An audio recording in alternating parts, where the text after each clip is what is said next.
ATM Azharul ইসলামকে খালাসের রায় সন্তোষ জানিয়েছেন জামায়াতে ইসলামী আমির doctor Shafiqur Rahman.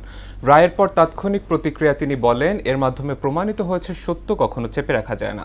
পতিত স্বৈরাচারী সরকার পরিকল্পিতভাবে জামায়াত নেতাদের হত্যা করেছে বলেও অভিযোগ করেন জামায়াতে আমির। ওবায়দুল হক মারুফের প্রতিবেদন। এটিএম আজহারুল ইসলামের মৃত্যুদণ্ডের রায় বাতিলের প্রতিক্রিয়া জানাতে ডিপ্লোমা ইঞ্জিনিয়ার্স ইনস্টিটিউশনে জরুরি সংবাদ সম্মেলন করে জামায়াতে ইসলামী। জনাব আজহারুল ইসলামের বিরুদ্ধে আনীত সকল অভিযোগ থেকে তাকে খালাস দেওয়া হয়েছে। দলের আমির ডাক্তার শফিকুর রহমান বলেন, আইনের তোয়াক্কা না করে জামায়াতের শীর্ষ নেতাদের খুন করতে সরকার ও বিচার বিভাগ মিলে ঠান্ডা মাথায় পরিকল্পনা করেছিল। ইন্টারন্যাশনাল কাস্টমারি যে ল আছে তাও ফলো করা হয়নি, আবার ডোমেস্টিক কাস্টমারি যে ল আছে এটাও ফলো করা হয়নি। সাক্ষ্য আইনকে বেমালুম দলিতমতিত করা হয়েছে। এর রায়ের মধ্য দিয়ে এটা পরিষ্কার হয়ে গিয়েছে, এটা ছিল ইচ্ছাকৃত নেতৃত্ব গণহত্যা।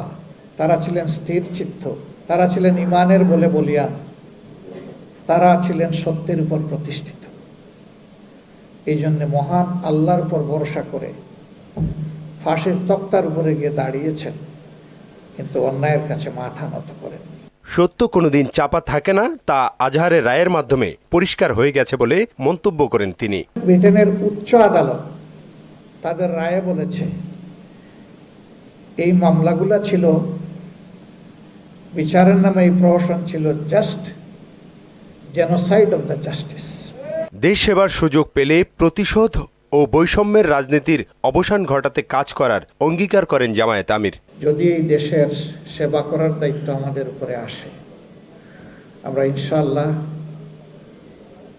প্রতিশোধের রাজনীতির অবসান ঘটাবো, বৈষম্যের রাজনীতির অবসান ইনশাআল্লাহ ঘটাবো। ওবায়দুল হক মারুফ, মোহনা সংবাদ, ঢাকা।